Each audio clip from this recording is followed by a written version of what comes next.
জানতে পারবেন একজন শ্রমিক মৃত্যুজনিত কারণে কি কি ক্ষতিপূরণ পাবে। আপনি লেবার লয়ের ধারা 19-এ আপনি এই ভিডিও থেকে জানতে পারবেন একজন শ্রমিক মৃত্যুজনিত কারণে কি কি ক্ষতিপূরণ পাবে।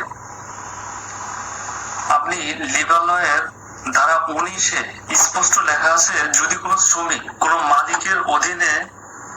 অবিচ্ছিন্নভাবে অন্তত 2 বছরের অধিকার চাকরিরত থাকা অবস্থায় মৃত্যুবরণ করেন, তাহা হইলে মালিক মৃত শ্রমিকের কোনো মনোনীত ব্যক্তি বা মনোনীত ব্যক্তির অবর্তমানে তাহার কোনো পোষ্যকে তাহার প্রত্যেক 15 বছর বা উহার 6 মাসের অধিক সময় চাকরির জন্য ক্ষতিপূরণ হিসেবে 30 দিনের মজুরি এবং প্রতিষ্ঠানে কর্মরত অবস্থায় অথবা কর্মকালীন দুর্ঘটনার কারণে পরবর্তীতে মৃত্যুর ক্ষেত্রে 45 দিনের মজুরি অথবা গ্র্যাচুইটি যাহা অধিক হইবে তাহা প্রদান করিবেন, এবং এই অর্থ মৃত শ্রমিক চাকরি হইতে অবসর গ্রহণ করিলে যে অবসরজনিত সুবিধা প্রাপ্ত হইতেন তাহার অতিরিক্ত হিসেবে প্রদান হইবেন। যখন কোনো শ্রমিক কোনো মালিকের অধীনে 2 বছর অধিক চাকরিরত অবস্থায় মারা যায়, সেই ক্ষেত্রে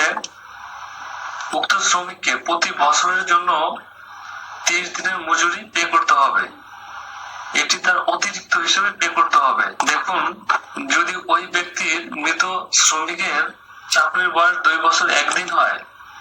2 বছরের অধিক 2 বছর হলে পাবে না, 2 এর অধিক হলে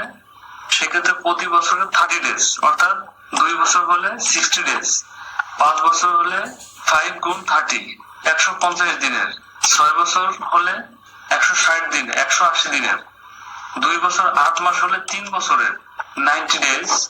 2 বছর 11 মাস হলে 3 বছরের, 2 বছর 6 মাস হলে সেভাবে 90 দিনের, অর্থাৎ যখন 6 নিচে থাকে, যখন 5 মাস হয় তখন 2 বছর পে করতে হবে, আর 6 মাস হলে 1 বছর